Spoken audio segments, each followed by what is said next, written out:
control groups to really show that the vaccine works. So this is a great thing. It's not going to slow down distribution of the vaccine by a tremendous amount, but it will make us more sure of exactly what the vaccine is, what its benefits are, and I think that's good for the public trust.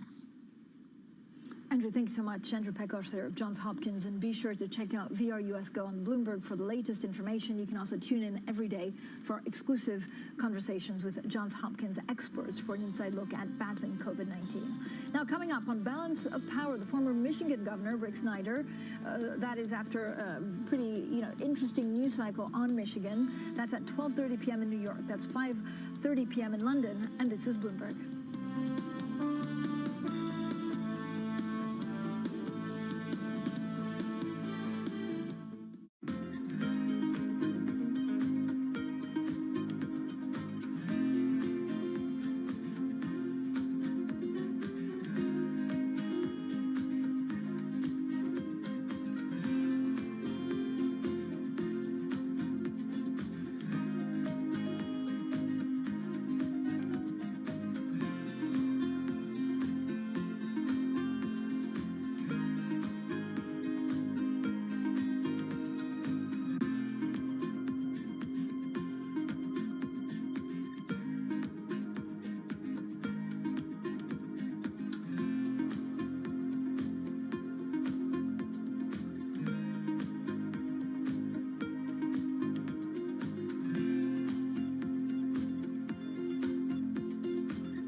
Women leaders were actually better at controlling the deaths from COVID-19.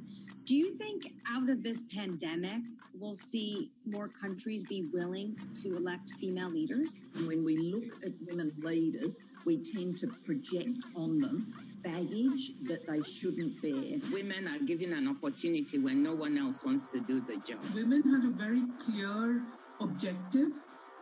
They wanted to save lives. The women leaders, if you look at their careers, have also built up a level of trust. In fact, women have to be better at communication in order to be elected as leaders, whereas this doesn't hold true for men. We need to get those sexist stereotypes out of our head and give women a fair run for leadership. Trying to change the stereotypes about women is not only the business of women, but men have to be part of it. When opportunity knocks at the door, don't say, blimey, I've still got my pajamas on. Say yes to stuff and it will take you interesting places. We're clearly going through some very unusual times and, enormous difficulties getting groups of people to agree on things. From Bloomberg's European headquarters in the City of London, join us on Leaders with Lacroix.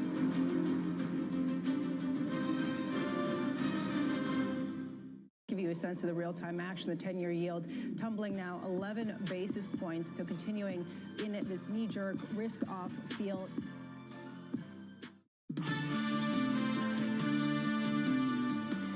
This is Bloomberg Surveillance. I'm Rishka Gupta with your Bloomberg Business Flash. London Stock Exchange Group has agreed to sell Borsa Italiana to Euronext and two Italian lenders. The price, more than $5.1 billion. LSE is selling the Italian exchange so it can get EU approval for its $27 billion purchase of Refinitiv. By adding Borsa Italiana, Euronext will have about a quarter of all equity trading in Europe. There could be a $30 billion takeover in the chip-making industry. Bloomberg has learned that Advanced Micro Devices is in talks to buy Xilinx. The deal could come together as early as next week. A combination of AMD and Xilinx could break Intel's stranglehold on the market for data center computer components. And L'Oreal plans to close stores as part of a restructuring of its U.S. luxury operations. About 400 jobs will be cut. The French cosmetics plans to shift investment to growth areas such as e-commerce. The pandemic has hurt L'Oreal. People have been spending less on pricey perfumes and makeup. Tesla's new factory in Austin, Texas won't just be building an electric truck. Filings suggest that Elon Musk's company also wants to build batteries on the site. The Austin plant will be Tesla's second vehicle assembly factory. Its flagship factory is in California. And that's your latest Bloomberg Business Flash. Francine? Thank you so much, Ritika. Now, this is a picture for what the market's looking at. A lot of it is, of course, on the stimulus, and we'll see when Washington wakes up where we are on that. The other is some of the European companies, actually some better than expected news. Now, coming up, join Tom Keene, Jonathan Ferro, and Lisa Abramovitz for more Bloomberg Surveillance, simulcast on radio and TV.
The Boston Symphony Orchestra presents BSO at Home. While you stay inside, enjoy a curated collection of archived concerts and behind-the-scenes stories from BSO musicians. BSO Homeschool provides lessons from music lovers of all ages. New performances and messages from musicians are added regularly. Enjoy these selections and much more at bso.org/at-home.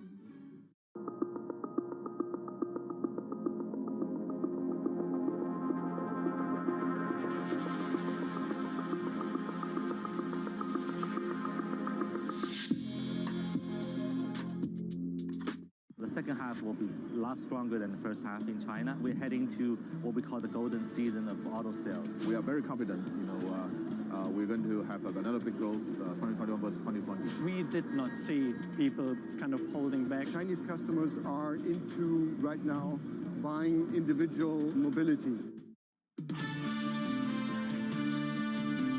We're still in the greatest economic shock in over 50 years. I don't think the economy is going to be that strong next year, regardless of who wins the election. We've done a good job of clawing back the vast majority of job losses right now. The numbers this year don't really tell us as much as we need to know about the future. The environment of high returns and low volatility of the last 10 years is really behind us. The Fed has been flattening the curve when history says that what you want is a steeper curve. One thing that I think almost everyone missed is that an economy adapts.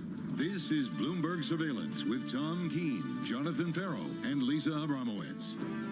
From New York and London for our audience worldwide, good morning, good morning. This is Bloomberg Surveillance live on Bloomberg TV and radio alongside Tom Keene and Lisa Abramovitz. I'm Jonathan Ferro. Friday morning, equity futures positive 11, off session highs, Tom, up 1/3 of 1%. Once again, another day of fiscal headline roulette.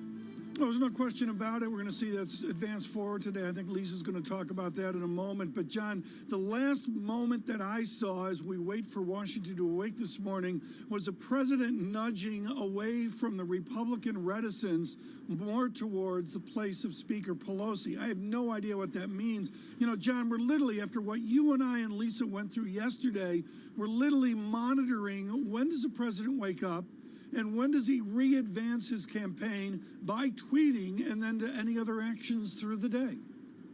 Well, we understand there will be an interview on camera at 8 p.m. Eastern Time for the President of the United States on Fox News, Tom Keene. For the negotiations, for me, the 1/3 of the negotiations that really matters and has hardly moved over the last couple of months, Senate Republicans and Leader McConnell.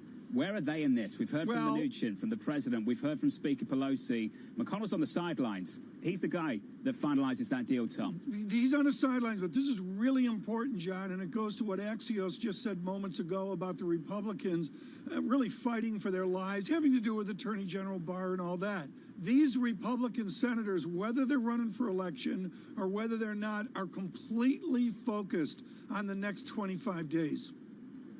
And we're focused, seemingly, on the next headline. Lisa, market participants hate it, but it's another morning of it. Of course, and it will be probably for the next few weeks. 10:15 a.m., Nancy Pelosi, House Speaker, will be holding a press conference. But, John, to your point, unclear what she can say that will really move the ball forward in a meaningful way, given the fact that it really is the distance between President Trump and the Republicans in control. 12 p.m., President Trump will be hosting what he calls the biggest radio rally in history. He is hosting Rush Limbaugh's show. This is his tactic. He doesn't necessarily want to participate in remote debates, virtual debates. He wants rallies. And the question is, how effective will this be in drumming up enough supporters to sway some of these polls that really seem to be out of his favor at this point? And then 2 p.m., J.P. Morgan's Jamie Dimon is going to be speaking at a fund management industry event. Very interesting to see how he characterizes the recovery ahead of bank earnings next week. Remember, J.P. Morgan reporting on Tuesday. They have been cautious when it comes to how much money they have set aside to cover loan losses. And yet the recovery has continued to surprise to the upside, John. Earnings season just around the corner, sneaking up on us all. Your price action this Friday morning shaping up as follows. Equity futures fading off session highs just a little bit, still up 11 on the S&P. We advance around about 1/3 of 1%. As for the fiscal talks, we've been turning the volume up and down on the same song for the last 3 months, and I'm not sure what progress we have made. In the bond market, yields come in 2 basis points to 0.76%. In foreign exchange, we reclaim a 118 handle. It's curious, Tom Keene. Bond yields, record lows. Italy, Spain. The data in Italy actually impressive, but the COVID cases in Spain and France, the restrictions, getting a little bit tricky on the continent, Tom. We just saw that red sticky come across the Bloomberg, John, on the government of Spain acting against the government of Madrid. These are the socialist leadership of the nation going after the conservative leadership of Madrid, saying we're going to shut things down. A lot of emotion in Spain. But I would bring it over, John, before we get to the optimism of the equity markets, to what we heard from Matt Lazzetti in the last hour. Deutsche Bank with a negative roughly 3.5% down for 4 quarters. And then up 3.5% for the next 4 quarters, plus or minus. So basically a flat American economy for 8 quarters. And Mr. Lazzetti made clear stimulus was needed. Let's get to the optimism of the moment. We can do that with Ben Laidler, Tower Hudson Research CEO. Ben, that note dropped in all of our inboxes over the last couple of days, and we all sat up and paid attention. A Q4 melt-up. Ben, why do you see a Q4 melt-up on the cards? I think we've all sort of been a little bit distracted by the election. We've just had quite a big consolidation, I would say, in the third quarter. Earnings and expectations have sort of followed the upgrade in some of these GDP forecasts. We've had quite a big pullback at the same time. I think a lot of indicators tell me that we've sort of discounted a lot of the election, and what it's done, the sort of concern on the election has prevented, I think, a lot of investors who I think are still pretty cautious from repositioning as they would normally be doing in the fourth quarter for what I think is a big growth story, at least sequentially, in 2021. And you haven't seen that reallocation trade. And I think it's coming regardless of who wins the election. I mean, we're looking at 4% US GDP growth next year, 25% plus earnings growth, and obviously some segments of the economy, or some segments of the market, would I definitely be overweighting here. The more cyclical ones, they're going to see a lot more than that. Ben, I've been looking at the SPX chart here on the Bloomberg, Ben, and there's been two glorious opportunities from March to tell Ben Laidler he's wrong. Where do you find the courage, and I'm going to get the cursor out here, the official simulcast cursor, where on July 3rd or where on October 2nd does Ben Laidler find the courage as we correct?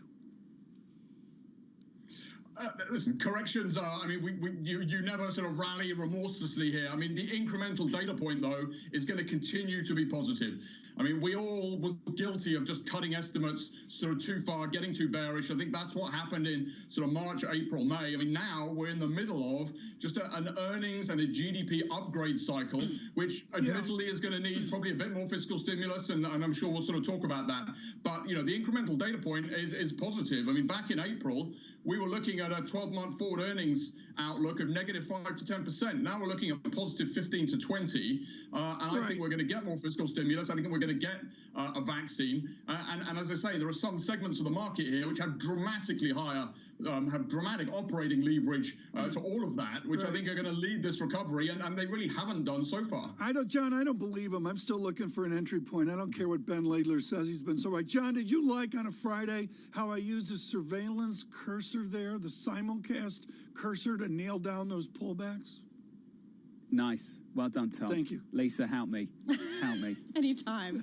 I will take out my own surveillance cursor and move the conversation forward, Ben. You talk about this pessimism that's baked into the market, and yet we see all this data, the economic data coming out, showing the steepest recession possibly in history. And I'm looking right now, the NASDAQ is up 28% year to date. I'm looking at an S&P up more than 8%. Where is that pessimism that you're talking about? So you've had, I think, $80 billion come out of U.S. equity mutual funds since the bottom. You look at the American Association of Individual Investors, 40% are bearish. You know, 6 months into the rally, you've still got 40% bearish. You know, it's still way above average. I even look at the sort of famous Robin Hood's trading volume chart, and that's basically the lowest it's been since March. I look at the VIX, again, 6 months into this rally, it's still above average, and VIX futures, you know, are going higher from here, not lower. I mean, I can go on and on and on. I mean, I would say, you know, there's very few indicators that actually tell me that people are positive. I mean, we have a composite investor sentiment indicator, which is nearly at contrarian buy levels at this point, and that's historically given you a 20% 12-month return. So I think this is part of the story. As we roll through the election and we put that in the sort of the backward mirror, investors, I think, are going to be forced to allocate on the basis of a sort of 14-month view into 2021 of significant growth. Well, Ben, that's what I think really sets you apart from the pack right now. Not just the call, but the fact that you don't think this is election dependent. Why don't you think this is election dependent? Well, A, I think we've priced quite a lot into the election anyway. And B, I just think you look back historically and, you know, I think we over-discount elections. You know, back in 2016, if you knew that Donald Trump was going to win, what would you, you know, and you thought the election was really important, you would have run off and loaded up on energy and financials. And then essentially you would have had your head handed to you over the last you're talking 4 to me? or 5 years. Ben, I got one final question here. And again, folks, I can't say enough about, you know, we're kidding him, but I can't say enough about Ben Laidler's calls here going back to that ugly Q4 of a few years ago. Ben Laidler, the money question is for those that were fortunate enough, like John Farrow, to load the boat on Amazon and Apple, do they sell shares to go to the Laidler rotation, or do they hold them and use new money to go to the Laidler rotation? That's a good question. I mean, I sort of think about it a little bit as sort of structural versus cyclical. I mean, I do think that the tech trend is a very sort of structural trend. I mean, they may underperform for a quarter or two in amongst that sort of rotation into cyclicals, but you know, ultimately, I think they're going to be very fine. You know, the story's just a little bit different. But as I say, I think the real operating leverage is on the cyclical side. I mean, you know, we have a reopening basket. You know, they're all losing money. They're on a third the valuation of the sort of work from home, sort of tech names. And I think and it's where all the earnings upgrades have been coming from. And I think we're going to get a double surprise here of things that are the top line improving, potentially catalyzed by vaccine or not. But also, I think what we're missing is just a lot of costs being taken out. And I think once the economy sort of really begins to get going again, I think we're going to be stunned by the degree of earnings upgrades that we see there. And I would say these cyclicals, because investors have sort of been held back by just this very boring debate on fiscal stimulus and are we going to get any, the election, second wave of vaccines, that's really stopped people from going into those cyclicals. So I think you still have a huge opportunity there. It is a boring debate, but it's basically the program at the moment. Ben, it's great to catch up. Ben Laidler of Tower Hudson Research. Well, it is. Let's just call it what it is it's right true. now. You're not wrong. Let's get to something that is a little bit more exciting, pubs are closing shall we? early? Well, the pubs are going to close over in Scotland, Tom, through the central of Scotland. I don't know what's going to happen here. I can tell you something, though, this morning was stuck out for all of us over here in London. Foreign exchange, dollar China, Tom. Yeah. You see the Chinese currency reopen on the mainland with some real strength, and seemingly Chinese policymakers tolerating that strength too. Yeah, there's some headlines. I featured that in the 6 o'clock opening here, John. It's a 2 standard deviation, truly jump condition in renminbi strength. And, this was great. We talked to HSBC about this, and they are modeling further strength in renminbi. We can talk about that a little bit more a little bit later with John Norman, JP Morgan's head of cross-asset fundamental strategy. Looking forward to doing that. In the equity market, on course for the biggest week of gains going back to late August, up almost 3% on the S&P 500. From London and New York, this is Bloomberg. With the First Word News, I'm Ritika Gupta. The Nobel Peace Prize has been awarded to the World Food Programme. The United Nations agency was honoured for its efforts to combat hunger and food insecurity around the globe, especially in conflict zones. Last year, the World Food Programme helped close to 100 million people in 88 countries. The White House is once again shifting its position on a stimulus package. Treasury Secretary Steven Mnuchin told House Speaker Nancy Pelosi the administration now wants an agreement on a large-scale relief bill. Earlier this week, the president pulled his negotiators from talks on comprehensive legislation. And Louisiana is bracing today for Hurricane Delta. The storm has picked up strength and is now a Category 3 with winds up to 120 miles an hour. It's expected to slam into an area of Louisiana still recovering from Hurricane Laura. The hurricane has forced energy companies to shut down almost all the oil production in the Gulf of Mexico and most of the gas output. China has joined the World Health Organization's vaccine effort. It's filling a void in global health leadership after President Trump spurned the program. The $18 billion COVAX initiative aspires to give lower-income countries the same access to coronavirus vaccines as wealthier nations. And there could be a $30 billion takeover in the chip-making industry. Bloomberg has learned that AMD is in talks to buy Xilinx. The deal could come together as early as next week. A combination of AMD and Xilinx could break Intel's stranglehold on the market for data center computer components. Global News 24 hours a day on air and on Bloomberg Quick Take, powered by more than 2,700 journalists and analysts in more than 120 countries. I'm Ritika Gupta. This is Bloomberg.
This is Bloomberg Best, your weekly review of the most important business news, analysis, and interviews from Bloomberg Television around the world. Ken Burns, welcome to Bloomberg Big Decisions. We have always been a mixture of things. We are always stronger for that mixture. Growth is a way to stay competitive, delight more and more consumers. Welcome to the Best of Bloomberg Technology. I'm Emily Chang. They've moved the needle by acknowledging that they have to monitor the content. What is one word of advice you'll take with you? Learn how to listen. And that is certainly something that has served me well. Ankiti, where do you go from here? It's a huge market, it's a huge opportunity. I want to go 100x from here. Our philosophy is to partner where we can and stand apart when we should. Welcome to That's Debatable, an interactive series on today's most pressing issues. The resolution this time, is it time to redistribute the wealth? Two perspectives. Pointing to billionaires and saying we should take their money away is ineffective political strategy. We have a choice in this country, either great wealth in the hands of a few or a democracy. I'm John Donvan. Join us for That's Debatable, presented by Bloomberg and Intelligence Squared, Friday at 7 p.m. I think what we've seen during this period of time is that communicating via video is not a fad. We are using it in all aspects of our lives, for work, for learning, for communicating, for staying in touch.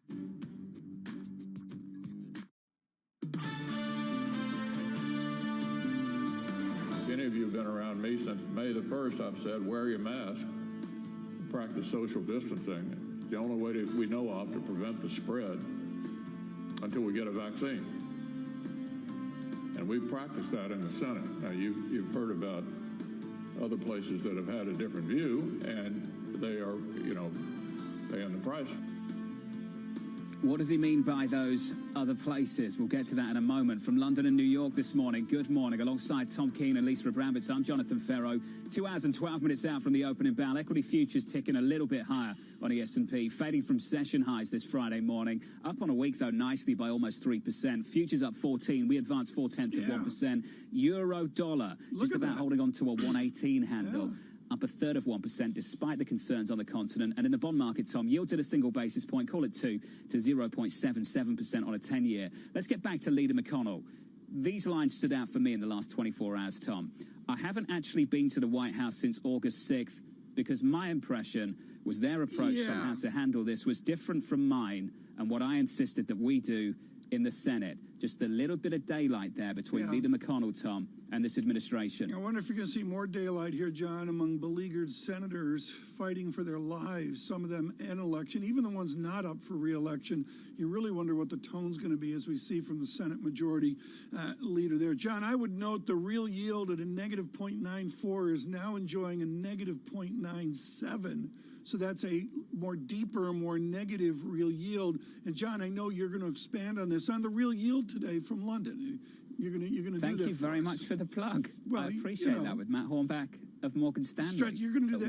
You're going to tape that like at 10 p.m., which is great. Okay. Right now, he took I wish I could.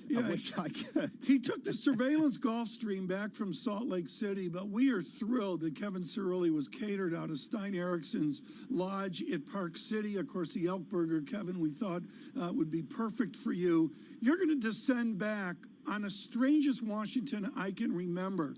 An open question, Kevin Cirilli. What will you listen for on this crazy Friday? I think it'll be interesting to see two things. First and foremost, whether or not the airline industry package gets to some, it includes additional funds beyond just the airline relief. But I also think how Republicans are going to be talking today about President Trump will also very much be on my radar. Senate Majority Leader Mitch McConnell, for him to go to the microphones and to really, take direct questions as it relates to mask wearing, not just at the White House, but also at the Capitol, is a signal less so about the political theater and more so about the majority in the Senate that he is trying to protect. Is it under threat? Can you tell us with your travels to the West that the risk to the Republicans of becoming a minority in the Senate is increased? I think that there is a palpable angst amongst many of the Republicans that I talk with that they are staring down a blue wave. To some extent, that's typically normal. in the sense that any party that is holding power typically feels that way. But this is what I would say. After 2018, when you had Republicans expand their majority in the Senate, and Democrats expand their majority in the House, and Republicans felt that with Trump at the top of the ticket, they would be able to continue to hold the Senate as well as the White House. That was the general thinking a year and a half ago. That has significantly changed. However, they still feel that the president is able to attract Republican voters in parts of states that otherwise wouldn't be drawn to even go to the polls, and they are hoping that that will benefit them. Kevin, I want to go back to something that John introed with, this idea that Mitch McConnell publicly seemed to throw shade at the White House and President Trump for the protocol they did not follow with respect to COVID. This highlights this growing daylight between the administration and Republican leadership. How much does this imperil any negotiation for fiscal support going forward, given the fact the Republicans can't get on board with one cohesive message? Well, okay, I think that Leader McConnell has, in times, I don't want to say spoken out, but he has really not been afraid to speak his position on whatever the president is tweeting, and that's a pattern that we've seen from Leader McConnell. I think that the Republican viewpoint is that Democrats are being unreasonable for trying to spend so much money when there is already agreement on a host of different issues. Democrats would argue that this is a dire situation where there needs to be more funds that are allocated. Kevin, one line that just stood out for me, there's a big portion of Republican senators that think we've done enough aid. That was Leader McConnell yesterday. Surely that's the bottom line here. Done, dusted, over. We go nowhere.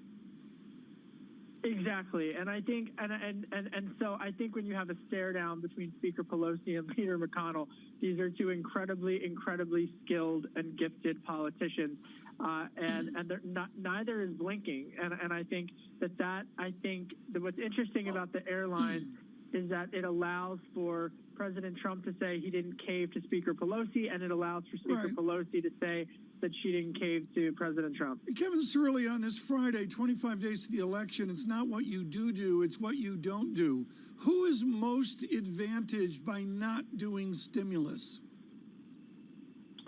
You know, honestly, I think it's the far right who are concerned about the budget in deeply conservative districts.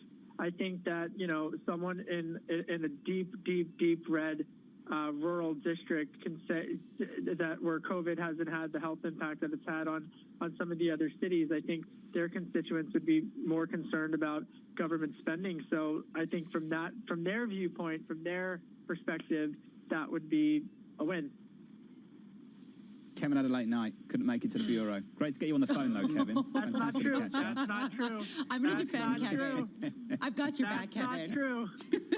That's not true. That's not true. You slept on the golf street. Washington correspondent. The truth is what I say, Kevin. It's whatever I say. Oh, Kill us, Mike. Lord. The average poll right now, Tom Keene, for Joe Biden, the poll lead, the average one, almost 10 points. So with this much time until the election 4 years ago, that's okay. I'm just going to read out the numbers, and then you can give me a take. Hillary Clinton 4 years ago, with this much time before the election, had a lead of just over 5 points. So almost double that for the former VP Joe Biden, Tom. I take it down to the state level, and, you know, as Stephanie Baker said earlier, Florida is still there right after California, New York, and Texas. But, John, we were just all shaped by 2016. Whatever anybody's political persuasion is, we need a confidence-building reset in the polls. So maybe in 2024, John, when we're doing this, maybe when we're doing this 4 years from now, we'll have a greater confidence. Yeah. Makes you wonder, Tom, how vulnerable this narrative shift in this market is then. Because over the last week, it's shifted aggressively. Yeah, absolutely. From contested election to potential blue wave. Yeah, I see you. You're looking at futures up 16, but you're doing the math to see if I'm out the door 4 years from now. I mean, that's really what's... 4 years. Tom, that is dark. This is really dark. That is just, you know... Have I ever said that? Have I ever said that? No, but I can see you're thinking it. I mean, on radio and television, these are grim questions. I was told when I signed up for this show, I know you don't like him much, we'll be there for you, you can drink on set, but you're stuck with him, and that's okay. Where's my Tom cup? Keane and Lisa Brown. Oh, good. I'm Jonathan Ferro. Okay, good. This is Bloomberg. Oh, Moet.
As the 2020 presidential race comes down to the wire, the outcome may hinge on a few key states.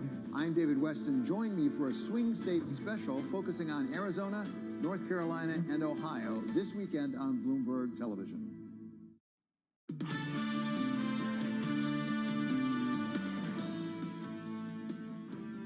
From London and New York, for our audience worldwide, good morning, good morning. This is Bloomberg Surveillance Live on Bloomberg TV and radio, alongside Tom Keane and Lisa Brown. I'm Jonathan Ferro. Your price action this Friday morning shaping up as follows. Equity futures adding some weight to the rally of the week on the S&P 500, up 17 on the S&P. We advance 0.5%. In the FX market, euro dollar 118, dollar China gets your attention. Chinese currency strength is the story this morning. And in the bond market, to round things out, 10-year yields in 2 basis points. The spread between the United States and Germany, sitting down with Guy Johnson earlier this morning, pointing out the 30-year spread starting to open up again between the United States and Germany. One to watch on 10s as well. And then in Europe, Tom, we talked about it briefly at the top of the hour. Greece, Italy, record low bond yields over on the periphery. This separation here, and we can talk about this with John Norman in a bit here, folks, is disinflation in Europe versus inflation worries in the U.S. is really, really quite something. John Norman joins us. This is wonderful to get him before the publication of all of J.P. Morgan research under Joyce Chang. That starts on a Friday. It filters out Michael Ferroli tonight and then on to Norman's hyper-detailed institutional note for Monday morning. He is head of cross-asset fundamental strategy. John, the theme for me this morning is with the jump condition in renminbi and the optimism of an Asia-Pacific recovery. What is the correlation right now between the Asia indicators and the Standard & Poor's 500 good news?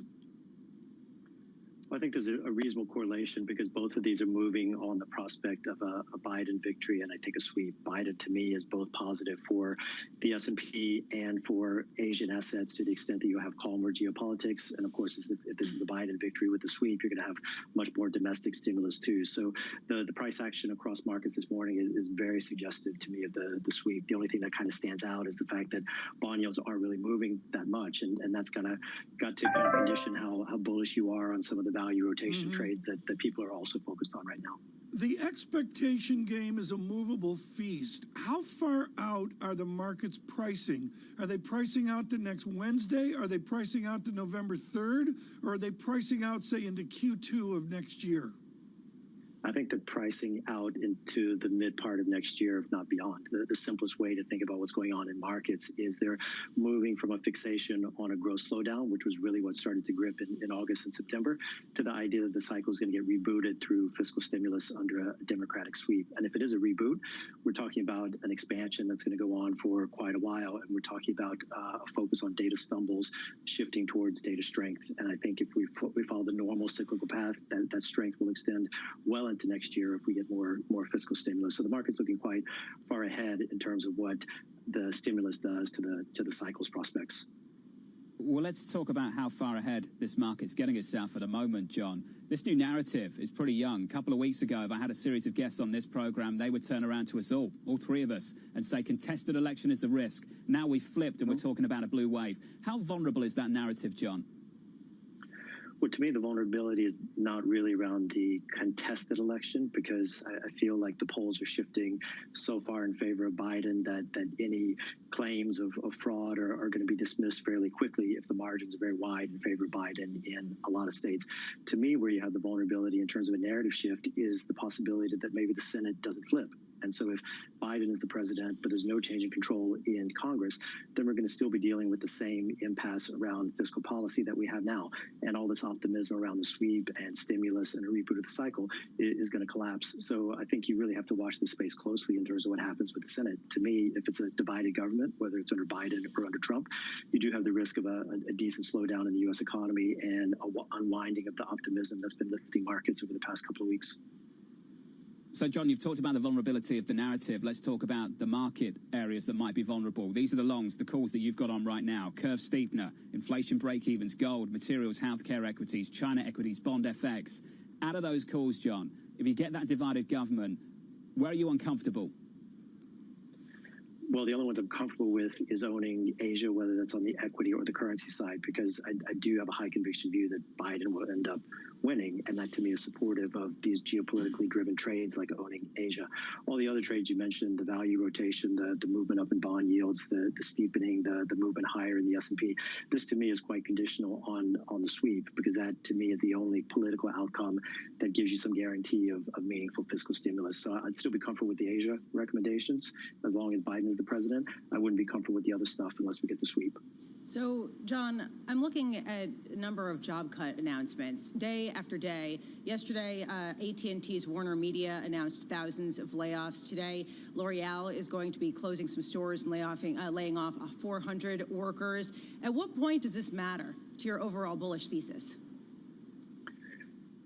Well, I don't think it matters if we get additional fiscal stimulus, because I do believe part of the reason we're getting these layoffs is because the income support that's been moving from Washington to Main Street is starting to dry up. And so there's a need to replace that. And I think if it is replaced, of course, there will be job losses in some sectors, but there'll be job gains in others. And I think you'll see a continuous move down in the unemployment rate. Without the stimulus, though, I think you have to extrapolate from what's happening in terms of job losses and the loss of momentum in job jobless claims, and you do have to be concerned about a sub-trend quarter, if not 2 sub-trend quarters in the U.S. and what that means for markets. So the stimulus to me is very key.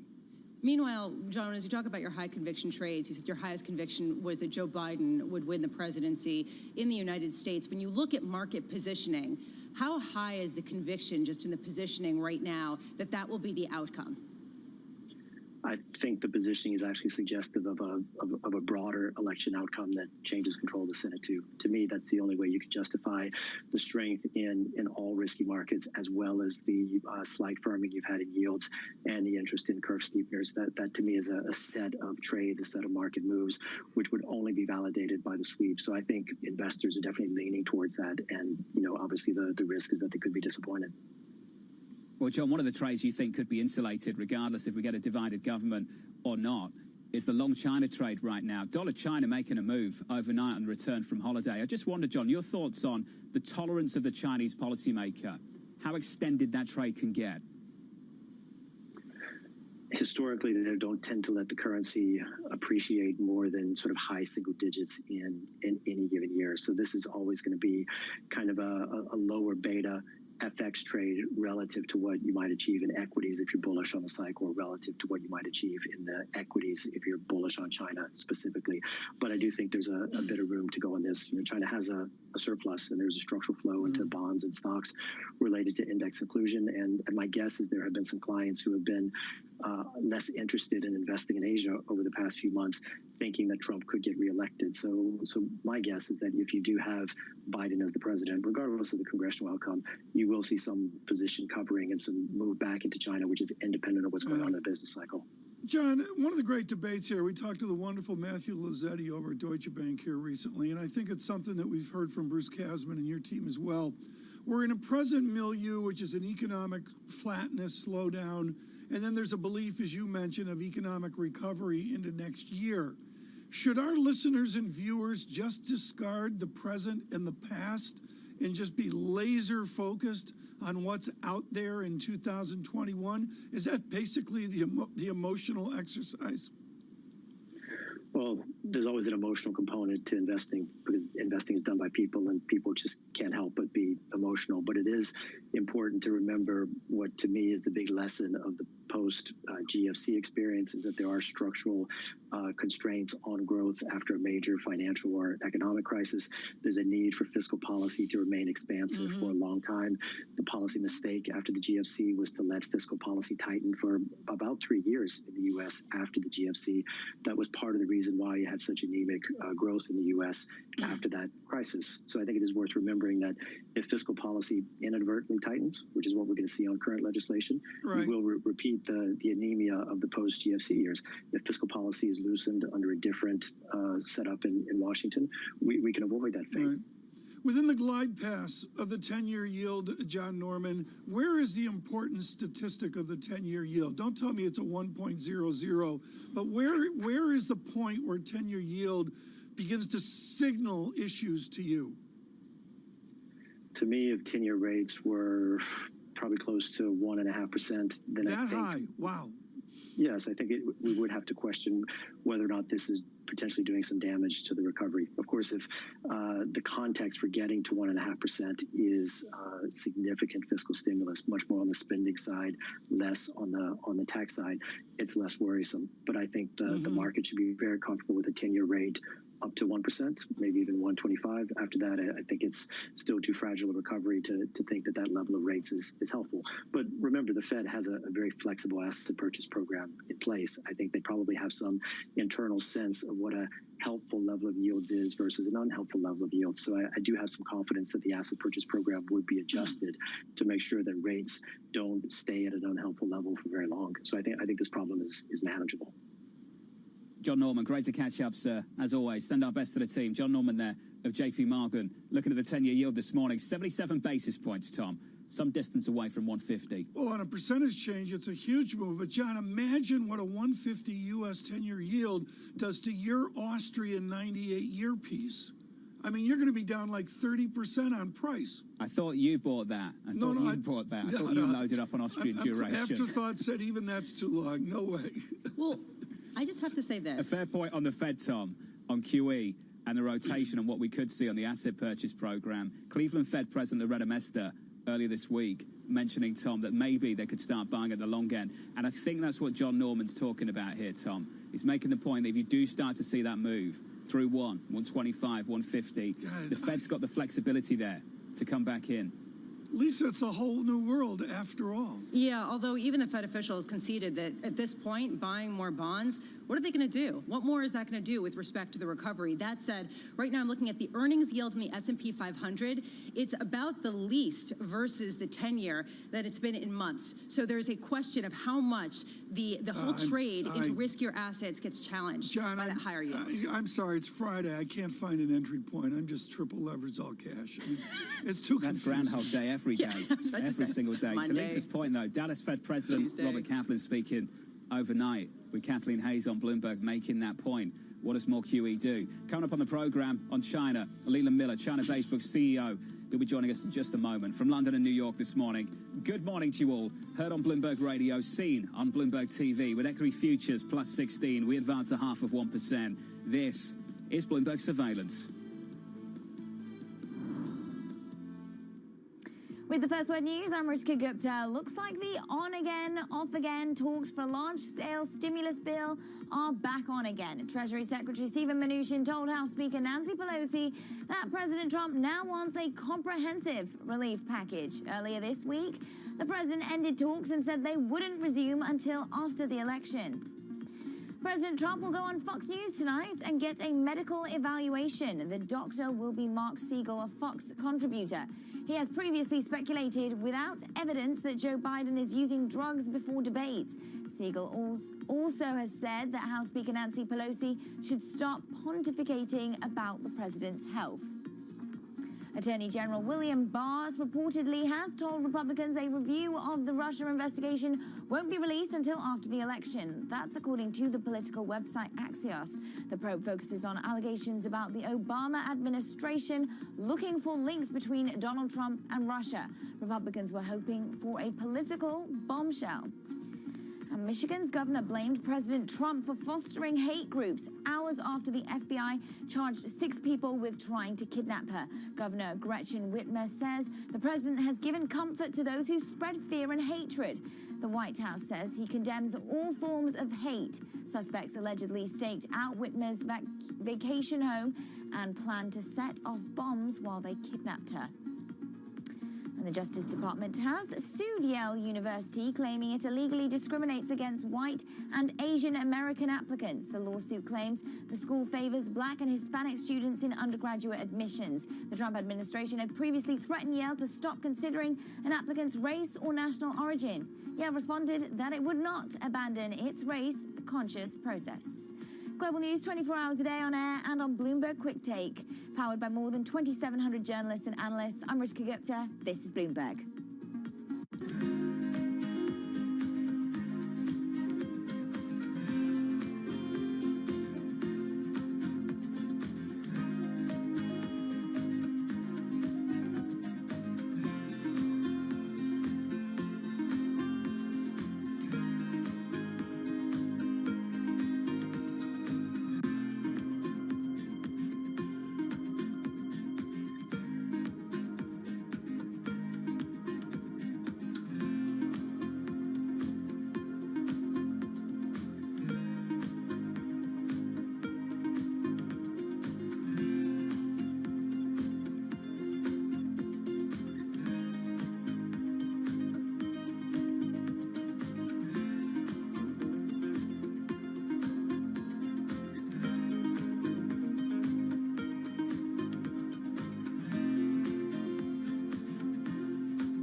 Women leaders were actually better at controlling the deaths from COVID-19. Do you think out of this pandemic, we'll see more countries be willing to elect female leaders? When we look at women leaders, we tend to project on them baggage that they shouldn't bear. Women are given an opportunity when no one else wants to do the job. Women had a very clear objective They wanted to save lives. The women leaders, if you look at their careers, have also built up a level of trust. In fact, women have to be better at communication in order to be elected as leaders, whereas this doesn't hold true for men. We need to get those sexist stereotypes out of our head and give women a fair run for leadership. Trying to change the stereotypes about women is not only the business of women, but men have to be part of it.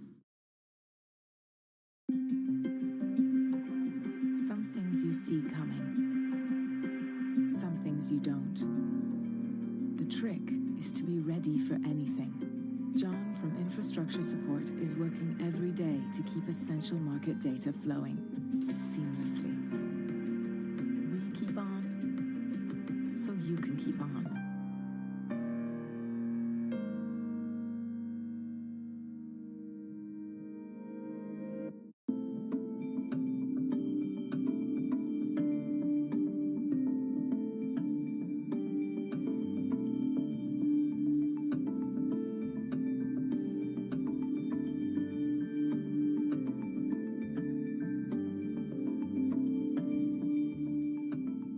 It's really a reminder, isn't it, just how sensitive the markets are to any commentary about trade. We did see some pressure on the yuan, we did see some pressure on the futures. That is now being reversed. Valuations, particularly, sort of the technology landscape, have gotten to some pretty extraordinary levels. So I think it's not a surprise. I don't think it's any indication of the beginning of the end, but I do think markets don't like uncertainty.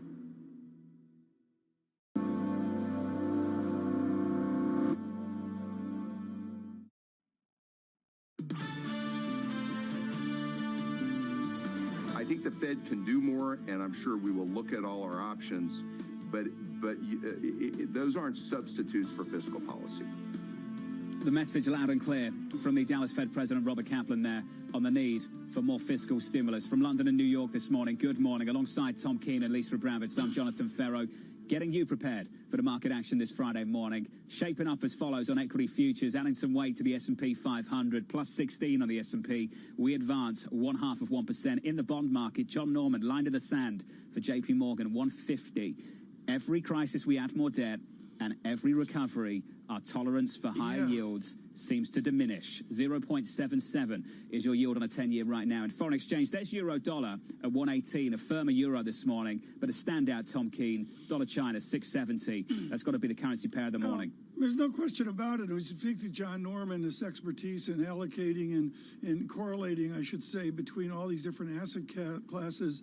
How about the idea of talking to someone with that ear on the rail? Think of a train system, and you put your ear down on the train rail, and you can hear that train coming. Leland Miller does that better than anybody in China. He looks at all the obscure data truly beneath the radar. Leland Miller, please tell us with the China Beige Book, what's the data that matters right now that confirms a China recovery?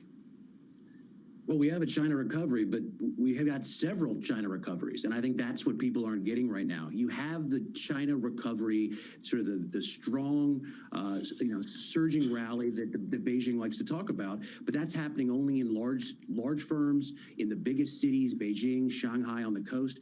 Most of China, most firms, most of China is actually seeing a much more muted recovery, and the key thing here is that even though we are seeing incremental growth get better every month, getting better, we are still not seeing a recovery on year. So it's a happy recovery compared to the rest of the world. It's just not what Beijing is actually claiming.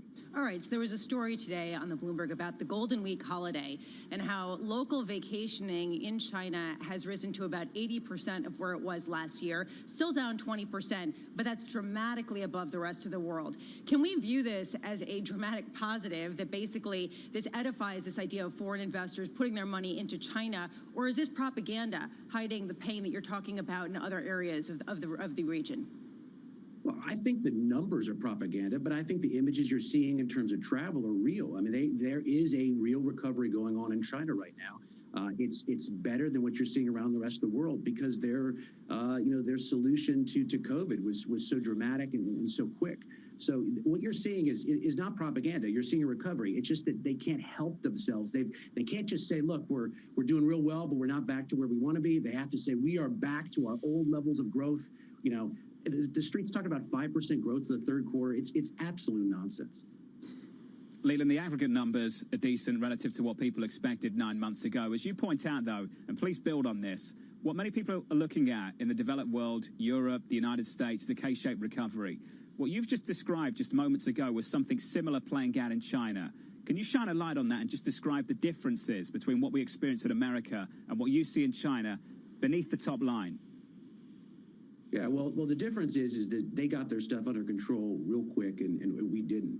But I think the similarities also stand out in that if you're a connected firm, if you've got a lot of capital, if you're politically connected, you're going to do really well in this. You know, large firms look at the economic horizon and they see a strong recovery, and that's why they are borrowing.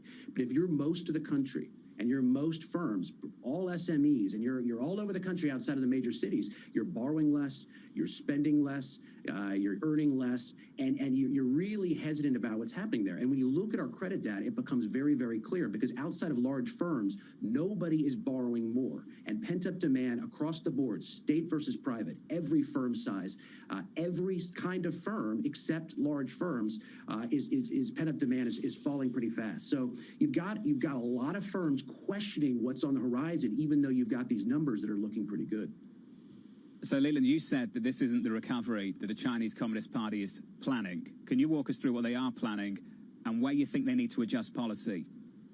Yeah, well, what they planned happened back in March when they looked around. They said, we've got a shutdown economy. What do we want growth to look like at the end of the year? And then we are going to print those numbers, and let's hope that the reality looks as close to that as possible. So this is why in the second quarter, everyone on the street, even the biggest bulls, were sort of scratching their head when China released a 3% year-on-year growth number above 3%. Nobody was seeing that, anecdotally or otherwise. But China needed that in order to be able to hit the growth number it wants at the end of the year. So basically what they're doing is they decided where they're going to be in the fourth quarter. I mean, we can tell you what their growth numbers are going to be in the fourth quarter because they decided them long ago. Now they need to shepherd the economy in a way that in which they can plausibly claim that things are that strong.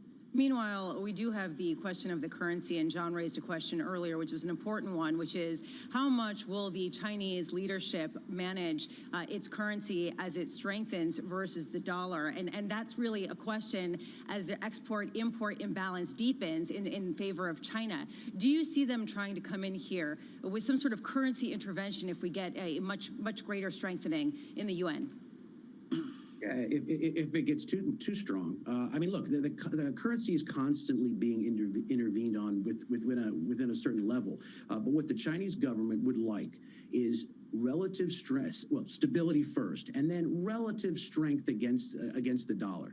Everyone talks about the basket. What really matters to them is the dollar. That's what their mechanism is for ensuring stability. So they want a slight upward bias in order to create purchasing power in China. That's their sweet spot. If you see a falling dollar, which surges the yuan, or you see dramatically diverging recoveries where China is doing fantastic and the U.S. falls back and was second wave double-dip recession, then I think that they're going to have enormous pressure to intervene because they want a stronger currency, but they don't want a super strong one. So they're watching this pretty closely. Leland, great to catch up. Always good to catch up. Leland Miller there of the China Beige Book. Thank you, sir. Headline across to the Bloomberg, reporting from Verge. The following headline, Tom Keene, Microsoft to allow employees to work from home permanently. The word permanently jumps out there. That coming from Verge, that reporting, that Microsoft is to allow employees to work from home permanently. Every company, every industry, and John, you know they've got to revisit this, and it's going to be fascinating to see if there's compensation differentials, if there's sets of people that say, you know, I really don't want to work from home, or I can't work from home. Fascinating social issue. Kids? It's not going to go away. Are you suggesting that permanently isn't that permanent, Tom? Don't know. Is that what you're suggesting? I think it's all new. I think for everybody involved here, the real estate people, the C-class officers, but most importantly, the people, and you've heard me say this, that the burden of this pandemic on younger parents with little children is profound. I don't know what permanently means. I know that Lisa's been looking at the Westchester Manhattan commercial real estate spread, or rather residential real estate spread, Yes. which seems to be getting a lot of attention this week, Lisa. Well, basically, Westchester houses are rising to record highs. Meanwhile, Manhattan rents are falling to the lowest since 2013. People fleeing for more space. You do wonder, though, especially if you've got young kids at home. I'm just saying, theoretically, it might be a little distracting if you're working from home. And theoretically, Really? if you don't Theoretically? if you don't have a big monitor Theoretically. and water Nice. cooler discussions, snacks. We don't ever bring our real lives to this Never. program. Theoretically. Ever, do we? Theoretically. Coming up, Michael Schall of Marketfield Asset Management Nailed that, from London, Lisa. New York. This is Bloomberg.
Corona फैला हुआ है चारों तरफ। इस corona के दौर के अंदर ये प्रदूषण हमारे लिए जानलेवा हो सकता है। एंटी स्मॉग गन्स काफ़ी बड़े स्तर के ऊपर जगह जगह लगाई जा रही है ताकि इससे इसको रोका जा सके, और भी बहुत सारे कदम उठाए जा रहे हैं एंटी डस्ट कैंपेन के तहत।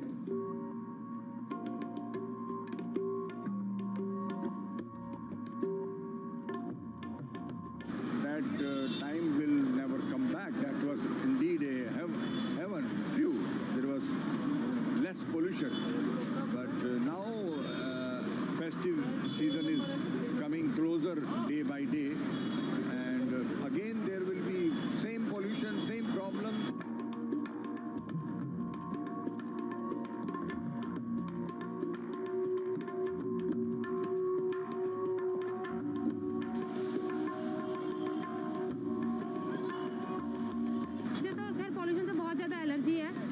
जब कोरोना नहीं था मैं तब भी मास्क यूज करती थी, आज भी यूज कर रही हूँ, तो मेरे लिए तो कोई भी चेंजेस नहीं हुए।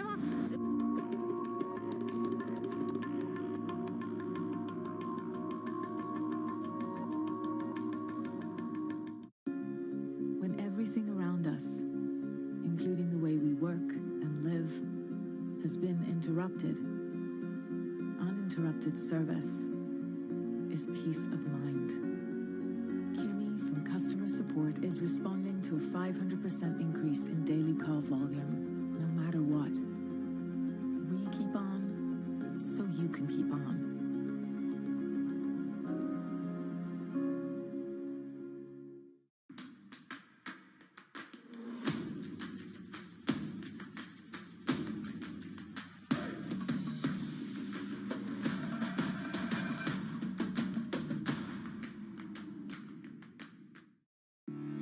We explore the trends, investments, and competition of the European ETF industry.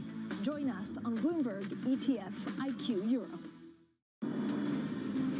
When opportunity knocks at the door, don't say, blimey, I've still got my pajamas on. Say yes to stuff and it will take you interesting places. We're clearly going through some very unusual times and, you know, enormous difficulties getting groups of people to agree on things. From Bloomberg's European headquarters in the City of London, join us on Leaders with LACWA.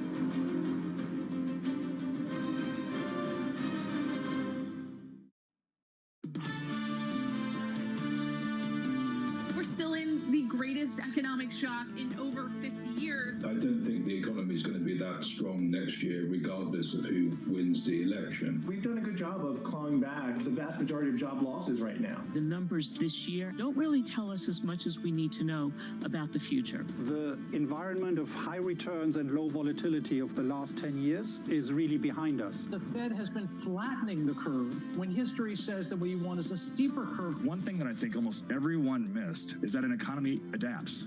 This is Bloomberg Surveillance with Tom Keene, Jonathan Farrow, and Lisa Abramowitz. Good morning, everyone. Jonathan Farrow, Lisa Abramowitz, and Tom Keene, a simulcast on an important Friday. So many days to the election, 25, the political news of Washington. Thrilled that you're with us on radio, on television, across this nation and around the world. John, I really want to look at the markets here as we frame up. Michael Scholl to join us in moments. Up 15. It's a bid to the market, John, day after day, down 28,400. What, John, 3% below record highs? And with that, some nice confirmations of good global news. Look at renminbi. Up on the week by about 3% on the S&P 500, a stronger Chinese currency, a view being pushed through the Chinese market on the return from the holiday, Tom, and a policymaker tolerating it. The narrative has shifted aggressively and in a short amount of time, from fears about a contested election to the potential, I stress potential, of a blue wave. What we discussed in the previous hour is something we need to discuss in the next hour. How vulnerable is that brand new market narrative that's shifting things around this morning again? Well, and some the political landscape here, of course, most interesting. The president so far quiet through the morning on Twitter, hugely active yesterday across media. And Lisa, I guess an 8 p.m. appearance tonight. You wonder what the president will be doing before he gets to Tucker over at Fox at 8 p.m. Well, we know that he's going to be holding what he calls the largest radio rally in history at 12 p.m. noon. Interesting to see whether his new strategy of going it alone, basically holding rallies, whether it's in person or digitally, will actually sway the polls. And to John's point, the idea the market is really going all in with this blue wave narrative. How confident can we be, Tom, to your point, in these polls that got it wrong in 2016, given how much people are going all in on this narrative? I want to quote this directly, John. I mean, this is, to me, pretty unusual. I just had a physical. I can't see the president on the set in the little cute gown they put you in that's, you know, John, it fits like, you know, size 2 or size 0. I just you know, don't want to think about that right now. Just get to whatever you want to read, please. There's nothing cute in my head right now, let me tell you. Quote, he will now reprise a move on Fox. The president will undergo a medical evaluation from Dr. Mark Siegel. Now, I want to make clear, Dr. Mark Siegel's legit. He's with NYU Langone, and that's a good thing. But, John, can you just imagine a presidential physical on air? I can try. Apparently it's going to happen a little bit later this evening. Should we talk about it, or should we talk about something else? This week, Tom, has just been so bizarre. It has, and I should also point out that Siegel is a medical contributor for Fox. Yes. Who's had some pretty out there speculative thoughts on a whole range of things and the conditions of certain individuals without much evidence for it. So I'm sure we'll all be tuning in with Mr. Tucker a little bit later this evening. We will see, and of course, the politics through the day. Kevin Cirilli back in Washington from the events in Salt Lake.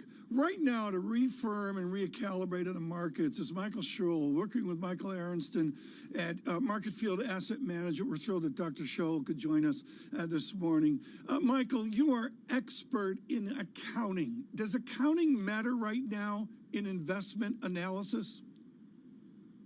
I mean, I think it always does. I think it always does in the end. But I think in 2020, we're, in this period of great uncertainty, where what has just happened doesn't matter as much as what may be about to happen. And I think at those points, accounting is less important than in other times.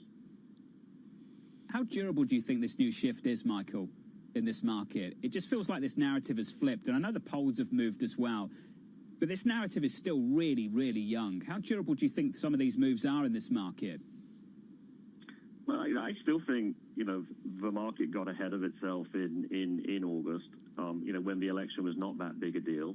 We had a real correction in September. I think you did take a lot of the unhealthy froth out of the market at that point in time. And, I think no one quite knows what a Democratic administration is going to look like. But I think would be happy to have uncertainty behind us. I think if there's one thing we can say about 2020 is we're all thoroughly sick and tired with the degree of uncertainty that we live with on a day-to-day basis. And the idea that the election can be settled in, if I said, a normal democratic way at the beginning of November, it is understandably appealing to people. I am not sure whether in the end a democratic sweep would be that appealing in terms of this legislative slate.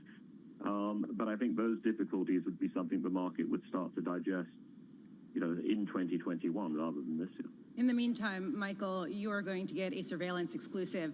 We're going to be starting a new drinking game every time people say rotation, because that will be the theme and the ongoing theme that people have been talking about, the rotation out of the big tech names and into the cyclicals. We are seeing the outperformance continue in early trading ahead of the market open today. How much further does that rotation have to go for it to be adequately priced in, given the backdrop of the assumed blue wave? Well, I think it's a real phenomenon, and it's something that we expected to happen, fairly early. About 5-6 months ago, we started talking about this. I don't think it's actually being driven by the so-called blue wave. I think the blue wave is perhaps an excuse for people to jump on board to something which is already taking place. But I think provided it stays benign, and what I mean by benign is not that large cap tech is correcting hard, but it's going more sideways. The sort of relative market cap between a sector such as technology or communications and very small sectors such as materials and even the industrial sector, which is really quite small, is you're effectively forcing, there's a market cap imbalance here that can lead to a really quite powerful move in some of these cyclical sectors. So, I think it has legs. I think it has legs regardless of the electoral outcome. You may have certain subsectors which do much better with one outcome versus another. But I think this is a real and durable phenomenon, and it should be talked about by many people. Michael Shull, what does weak dollar or presumed weak dollar do to U.S. multinationals, and what does it do to their equity ownership? I think that the total return of U.S. equities for non-U.S. investors has been boosted by a strong dollar significantly since 2014, and I think that tailwind is going to turn into something of a headwind. I also think that a period of cyclical outperformance, it's not terrible for the S&P 500, but it's not that helpful. I think the odds are that you see more cyclical indexes such as the DAX and the Nikkei, and some of the large Asian emerging market indexes such as Taiwan and Korea, are going to be able to post returns that are very competitive with the S&P, particularly on a currency-adjusted basis. And in fact, quietly year to date, that's already the case. The gap between the Nikkei, the DAX, and the S&P on a currency-adjusted basis is really pretty small at this point in time. And markets such as Korea and Taiwan, I think, are already outperforming. Would love your thoughts on another trade related to a lot of this stuff, Michael. One of the trade du jour in the bond market right now is to short treasuries and get long bunds. What are your thoughts on that right now, Michael?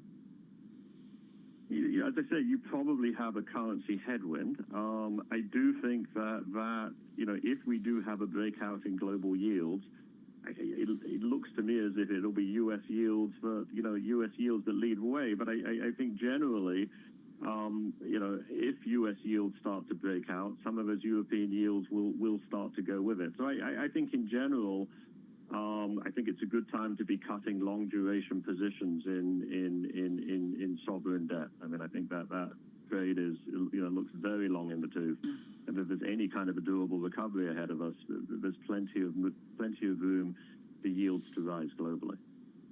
A message for anyone out there that might be holding the Austrian Century bond. Michael, thank you, sir. Anyone. Great to catch up. Michael Shull of Market Field Asset Management. 10-year yield over in Italy, Tom, this morning, 72 basis points. Yeah. We're lower by another 4.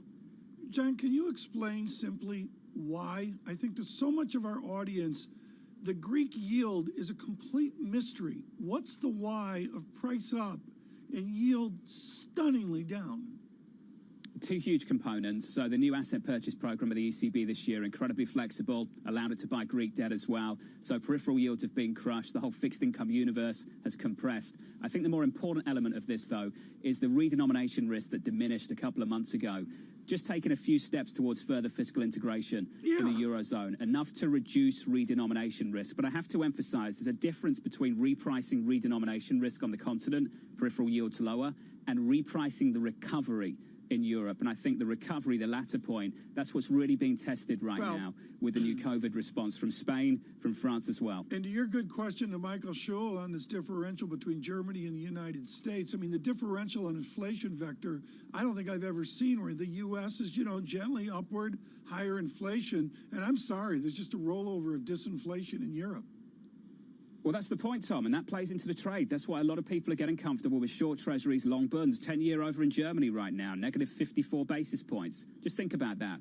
Negative 54 basis points, in line with the depot rate, in line with the policy rate of the ECB. That's where 10-year debt is at the moment. And the 30-year is negative 12 basis points in Germany. That whole curve, Tom, negative and deeply depressed. That's the outlook for growth and inflation in Europe.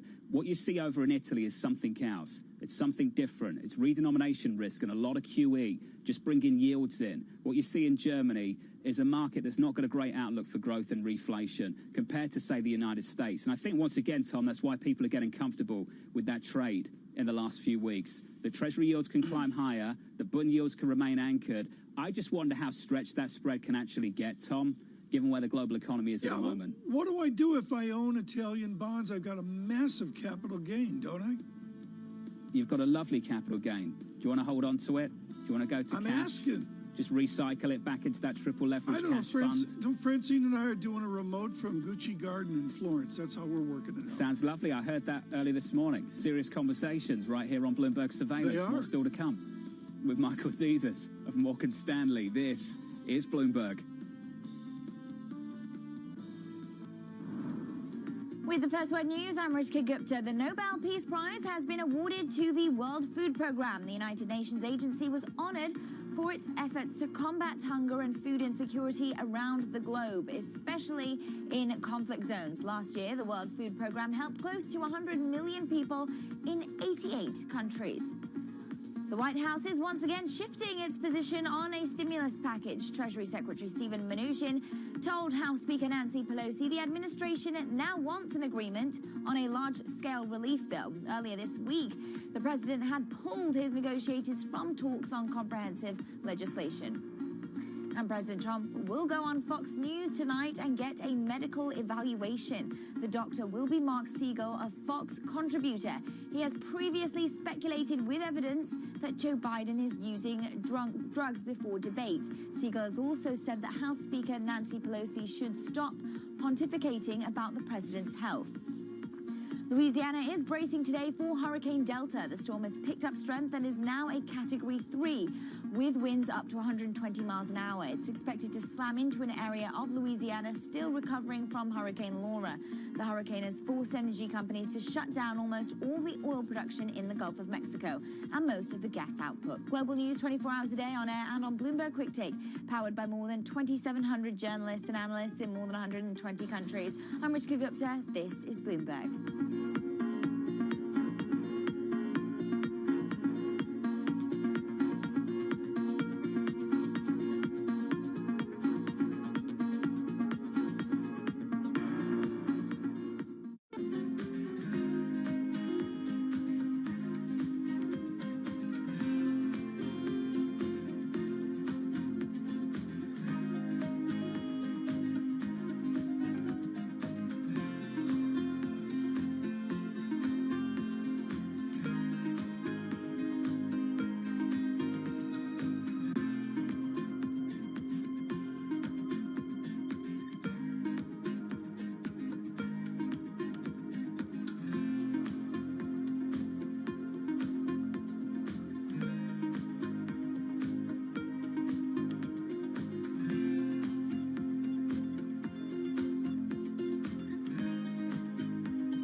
This is Bloomberg Best, your weekly review of the most important business news, analysis, and interviews from Bloomberg Television around the world. Ken Burns, welcome to Bloomberg Big Decisions. We have always been a mixture of things. We are always stronger for that mixture. Growth is a way to stay competitive, delight more and more consumers. Welcome to the Best of Bloomberg Technology. I'm Emily Chang. They've moved the needle by acknowledging that they have to monitor the content. What is one word of advice you'll take with you? Learn how to listen. And that is certainly something that has served me well. Ankiti, where do you go from here? It's a huge market, it's a huge opportunity. I want to go 100x from here. Our philosophy is to partner where we can and stand apart when we should. The Boston Symphony Orchestra presents BSO at Home. While you stay inside, enjoy a curated collection of archived concerts and behind-the-scenes stories from BSO musicians. BSO Homeschool provides lessons for music lovers of all ages. New performances and messages from musicians are added regularly. Enjoy these selections and much more at bso.org/at-home.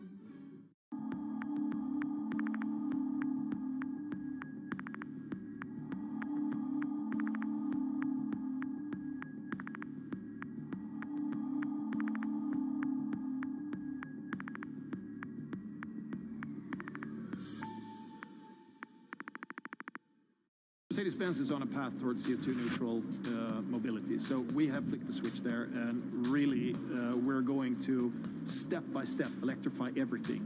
And what does that mean? Combustion engines get electrified. This is a market that over the past few weeks has made it clear it wants to go higher. It got a little spooked by the idea that geopolitical tensions are rising.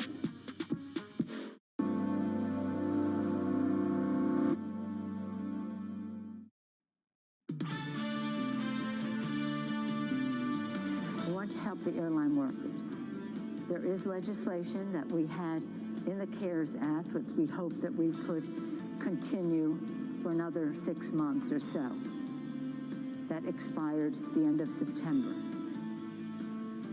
We can do that separately, but we cannot do it unless there's a big bill.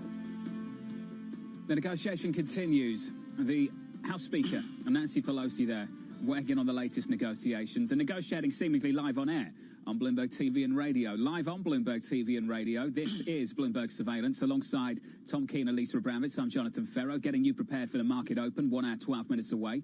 The opening bell just around the corner. Your market action set up as follows, with equity futures adding just a little bit more weight to the rally of the week. Up about 3% on the week on the S&P 500. Biggest weekly gain potentially going all the way back to August. Euro dollar just south of 118, 117.96.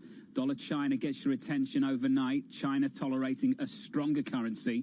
And in the bond market, tons to talk about. Yields record lows. Greece yesterday, Italy today. In the United States, a 10-year yield 0.77%. Still in and around the middle of the range of the last several months. Just getting some headlines from the RNC chair, McDaniel, Tom Keene. Of course, she tested positive for COVID-19. She says she's doing well. Goes on to say that the election is tight. Feels good about the ground game. Speaking to Fox in the last hour. So that's the latest from the RNC chair, Tom. Yeah, I'm sure it'll pick up through the day. Again, we're waiting for first comments from the president after an active Thursday as well. There is stimulus, and there'll be fancy conversations today among fancy people in Washington. There is no one in Washington who covers our policy research with tangible experience in actually getting infrastructure done like Michael Zezas. He's at Morgan Stanley. He's head of U.S. policy research, but far more importantly, cut his teeth out of Georgetown in municipal finance of actually getting bridges built. Michael, I want to go down to the granular here. Business Insider did a great article a year ago or so of the worst bridges in the world, and they go back to the Chester Nimitz Bridge in Honolulu, built in 1949, and stagger through the 50s up to the hemorrhage of construction we had in the 1970s, and it's all worn out. With this infrastructure that we're going to see, are those bridges and all the rest of it, is it finally going to get fixed? I think we are a couple of steps away from that, right? So the stimulus package that's on the table, at least when it comes to, so state and local governments obviously are critical to infrastructure. They basically own and finance about 80% of infrastructure assets in the U.S. But this first round of stimulus, should it come through, is about kind of plugging the hole in revenues, not providing kind of incremental infrastructure. If you want infrastructure, incremental on top of that, probably the political configuration you need coming out of the election is a sweep by the Democrats. If that's the case, and then they would have the motive and the opportunity to pass a large infrastructure bill, and you could start plugging some of those holes, a couple of $1 trillion plus throughout the country in terms of deferred capital need and new capital around the country. But there's a lot of steps, a lot of nodes on the decision tree before you get there. All right, so let's not talk about fixing the Nimitz Bridge of 1949 just yet. Tom will discuss that perhaps next year. Michael, let's talk about who doesn't get paid if there is not a near-term fiscal support bill passed in Washington, D.C. How much can we expect state and local governments to have to lay off en masse some of their employees because they cannot increase their deficit the way the national government can? Yeah, it's a good question, right? So let's start with some high-level numbers here. We estimate that states cumulatively through the end of 2021 are going to be short on revenues about $180 billion. Local governments about 90, so 270 total.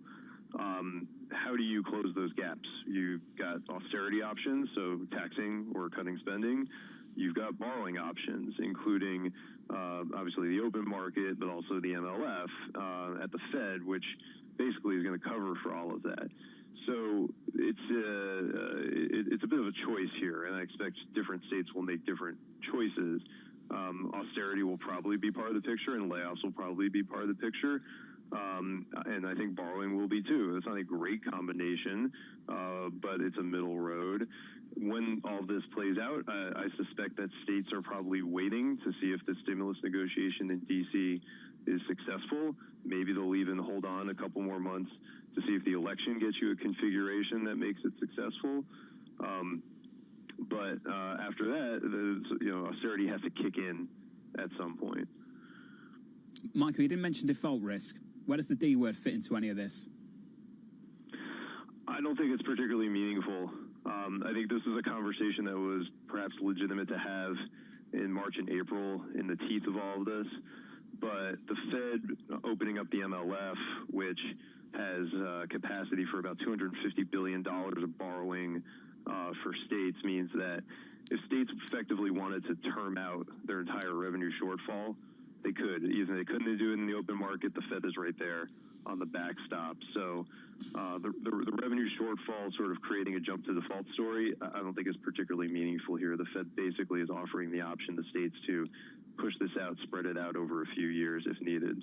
Michael, to the mix here of what Lisa was talking about and I was talking about, what happens if we get sort of the same thing but flipped? A Democratic president and still a Republican Senate. Then what happens to this huge demand for infrastructure? Yeah, it's a good question. Our base case doesn't see in that situation that you would get an infrastructure bill. The fundamental problem on infrastructure has never been that the parties don't see the need for it. It's that they don't agree on how to finance it.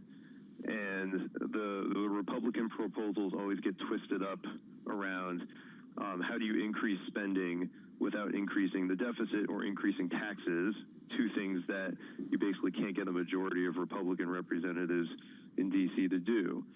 And then on the Democratic side, obviously, you're potentially willing to do one of those two things, but in a divided government scenario, you need the other side to agree. So unfortunately, I think infrastructure in the type of divided government scenario you talk about would just continue to be subject to gridlock. Yeah. Michael Zezas, good to hear from you, sir, of Morgan Stanley. Tom Keene, Infrastructure Week every week for the foreseeable future, it seems, down in Washington, D.C. Absolutely. And, John, I just read an article, like literally crossing the River Thames in London is becoming sport because a number of those bridges are shut down as well. I mean, this stuff's just wearing out, right, John? You could walk across them, Tom. I've got to say, the city's pretty quiet. I tell you what people are really complaining about in the city of London right now, in the Square Mile. They've cut all the roads down. Now, this one's for you. If you go at Park Lane, it's been cut down to one lane now. So they've already cut all the roads down to one lane to allow for cyclists to go through. And if you get into one of the cabs in London right now, they are furious about it, Tom. They can't do their famous U-turn. They can't do that anyway in some places, but they're struggling for the most part anyway. Right. And the city's made it harder to drive around London. Can the Bentley get through? Your Bentley. Look at those Bentley. markets. A red keeper of the Your MX Bentley this morning. Yeah, right. How about those markets? Or as Lisa would say, let me tell you something. The bond market. All right, John. Futures up 15. This is Bloomberg.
Welcome to That's Debatable, an interactive series on today's most pressing issues. The resolution this time, is it time to redistribute the wealth? Two perspectives. Pointing to billionaires and saying we should take their money away is ineffective political strategy. We have a choice in this country, either great wealth in the hands of a few or a democracy. I'm John Donvan. Join us for That's Debatable, presented by Bloomberg and Intelligence Squared, Friday at 7 p.m.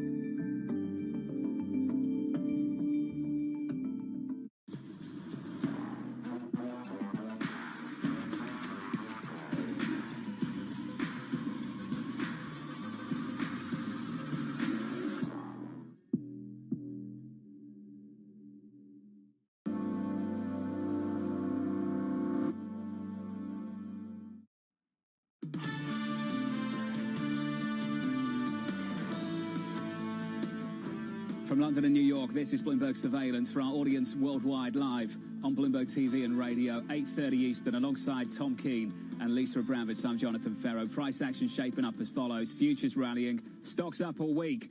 On the week, the S&P 500 up nicely. For the equity bulls, at least, up about 3%. Up 17 this morning, adding some weight to the benchmark, another half of 1%. Euro dollar, euro firmer. Euro dollar 117.98, just short of 118. A firmer euro in the mix this morning. Got to say, a weaker dollar all round through G10 and against China as well. The Chinese currency, the yuan, doing nicely, and the Chinese authorities tolerating it. That's the headline overnight, Tom, for the Chinese currency. Yeah, no question about that. But notice the VIX as well, 25.83 in the VIX. To recap here, what was it, John? The beginning of the week, maybe a week ago, 29. And we've come in 3-4 big figures. And, you know, as John Norman mentioned earlier, you get the VIX down. It's a different world, isn't it? Implied volatility was elevated all the way through to year end off the back of this contested election fear, Tom. And a lot of those concerns have faded, relatively speaking, over the last week. Well, an eventful Friday, to say the least. But what we do at Bloomberg Surveillance on Friday, on radio, on television, is get ready for the weekend reading and get ready for the next week. Stephen Stanley is expert at that. He's won every trophy out there with Amherst Pierpont, and we're thrilled we could get an update. Stephen Stanley, what is the distinction right now? What is the update in your American economic call? Sure. Well, I think, you know, we're slowing down. We've gone through the fast recovery phase here. We've gotten back to some percentage of normal. Consumption spending through August was about 80% of pre-pandemic levels. Employment only a little over half the way back. And now I think we're kind of settling into the next phase, which is going to be continued recovery, but at a slower pace. And I think, you know, there's been a lot of discussion around the stimulus, and I think, in my mind, I think a lot of people are assuming that the economy is entirely dependent on another round of stimulus like yesterday. And I think certainly more stimulus sooner would push growth higher. But I think the economy can continue to recover without it in the near term. What is the partition right now in America among goods producers versus service producers? Well, it's pretty stark because the goods side of the economy in many ways is back to pre-pandemic levels and even beyond it. Retail sales, core durable goods orders, obviously the housing sector. So there are a number of parts of the economy that are, you know, I don't know, booming might be a little too strong, but certainly very robust. And even within the service sector, there are winners and losers, and it's really just a function of the pandemic and the restrictions that have been put in place. So, you know, you've got some sectors that are struggling, like restaurants, and then you've got other sectors that are just kind of flat on their back, air travel, hotels. Well, Stephen, that's the story at the moment. Everyone's calling this the K-shaped recovery now. It's getting some real traction. I just wonder how extended those two legs of that K can actually get. Well, I think that's totally a function of the virus. You know, if 6 months from now we have vaccines and effective treatments, which seems like not an unrealistic scenario, then you could see a quick revival in some of those sectors that are having trouble right now, even though they've made virtually no progress so far. And I think that's the difficulty that we all have in the markets and that the Fed has, is that visibility is just not very far. I mean, maybe we have a pretty good idea what things are going to look like in 2 or 3 months, but once you start talking about 6 months out, 12 months out, 2 years out, you know, literally the scenario could be anything. Stephen, do you think these shifts are COVID dependent, or do you think there's some permanency to them? There's certainly things that have taken place that are going to be permanent. Some structural changes in the economy that were ongoing have been accelerated. For example, the move to online retailers versus brick and mortar. That's something that's been going on for years, and it's clearly been accelerated. I think, you know, one of the most important things perhaps that's come out of this is going to be the move toward work from home. And I think there are going to be people who continue to work from home or at least work from home some days that maybe that never would have happened in the absence of the pandemic. So there's certainly things that are challenging. Business travel maybe is permanently curtailed to a degree. We'll have to see. So yes, I think there will be structural changes well beyond the point at which the pandemic is memory. Do you think that these disruptions will have material structural issues for the market? I'm thinking, for example, you talk about commercial real estate, people expecting further declines there, and then I think about regional banks and how much they own with respect to commercial real estate assets. How much will you expect the Fed to step in to smooth out any bumps as we go about this recovery, regardless of any fiscal support from Washington? Right. Well, I think from the Fed's perspective, they're feeling better about this crisis than the last one because we're starting with a financial system that's in much better shape. So they have provided generous support to the markets, and they stand ready as a backstop in a. Okay, ladies and gentlemen, as you can see, I closed position on Japanese yen. Position closed, I'll show you right here. Yeah. Okay. That's it. Well done who followed my trades. We entered this trade yesterday, and today we closed with £600 in profit. Yeah.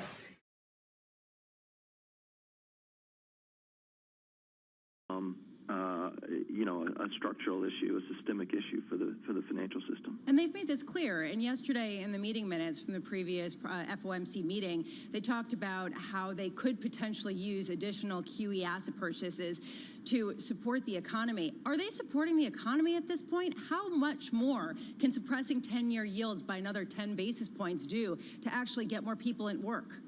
Yeah, I'm very sympathetic to that view, and it's one that I made for years. I made it the last time through, and it's interesting. There was a study that came out recently that found that central bank economists around the world put a lot more weight or effectiveness on QE purchases than non-central bank, private academic economists. And I think there maybe is a blind spot there. The fact is the Fed, that's really the only major button that they can push beyond forward guidance. So they don't want to admit that it maybe isn't all that helpful. But I mean, as you say, 10-year yields are around 75 basis points.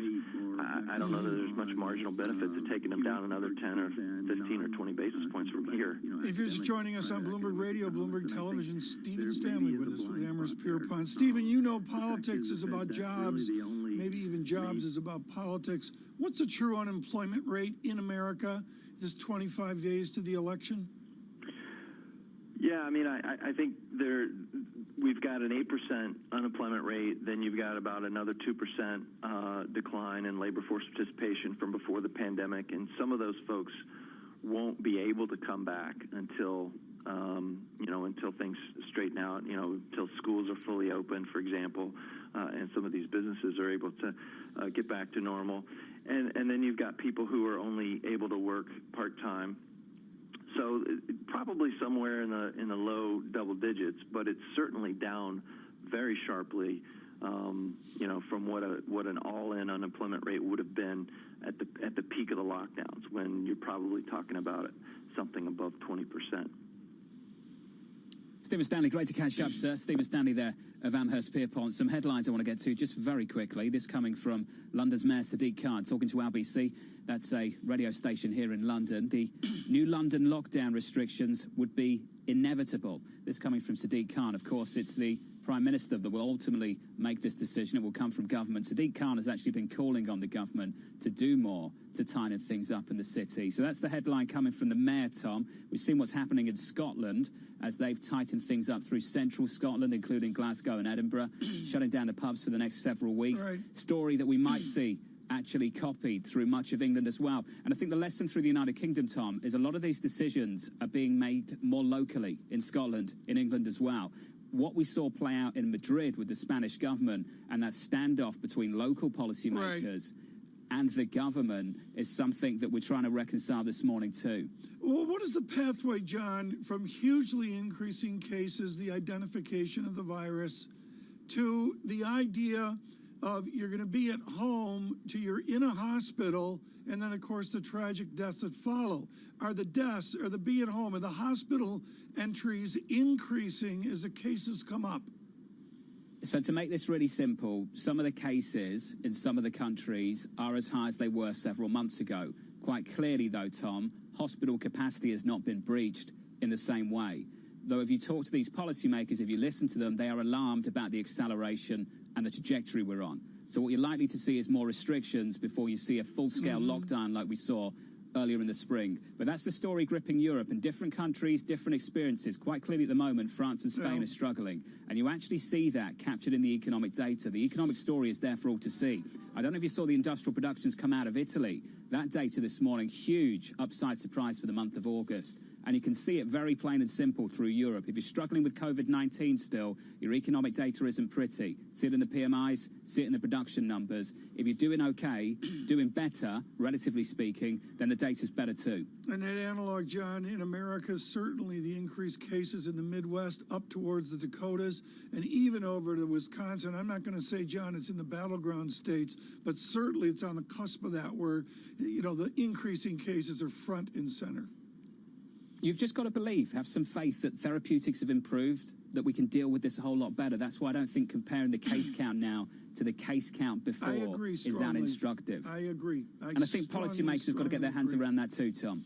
Yeah, I agree. In this market right now, equity futures doing well, Tom, up 17 on the S&P 500, advancing 0.5%. In the bond market, Treasury yields getting your attention at the start of the week, yields bleeding higher just a little bit. Today, unchanged, 0.782%. Talk about selling it. Euro dollar, 118. Come on, where were we a week ago? Where were we what 2 am I weeks looking ago? at? What am I looking at?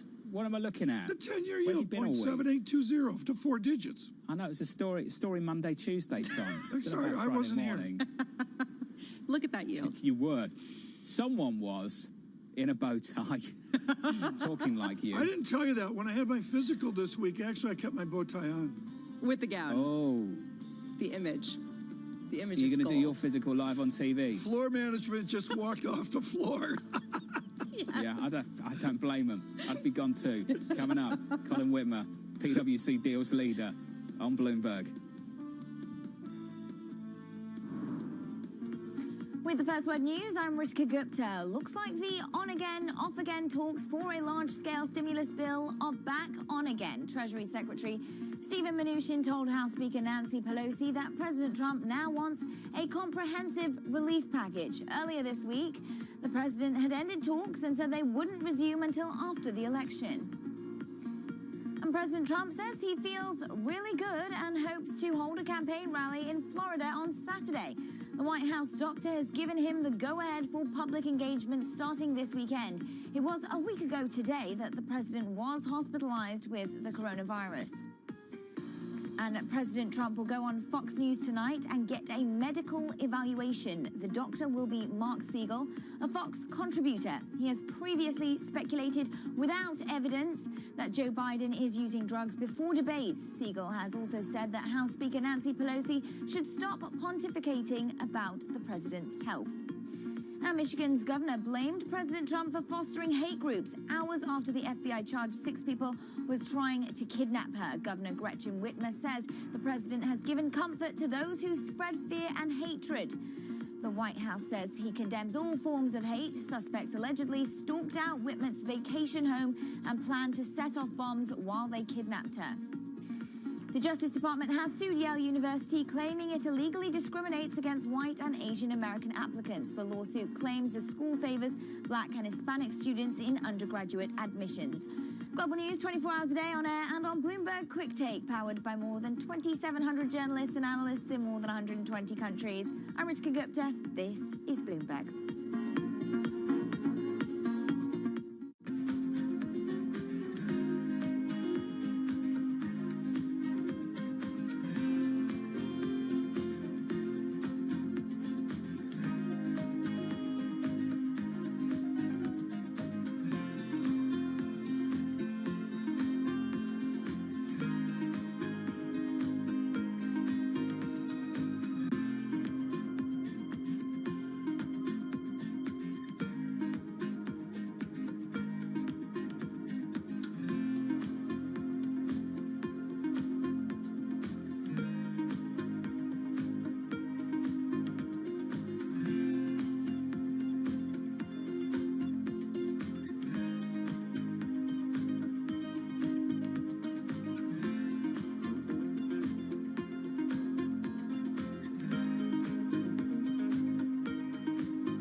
you a sense of the real-time action. The 10-year yield tumbling now 11 basis points, so continuing in this knee-jerk risk-off feel.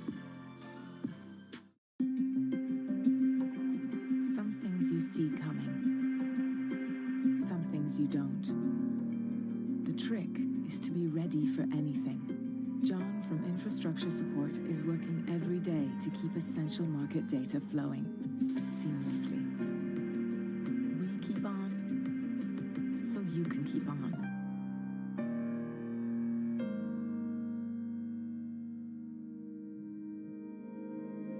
Their CPG history, their experience, and really how we might be able to combine together to really create this fantastic public company. And so we kind of got into the SPAC thing a little bit before it became such a hot method of going public.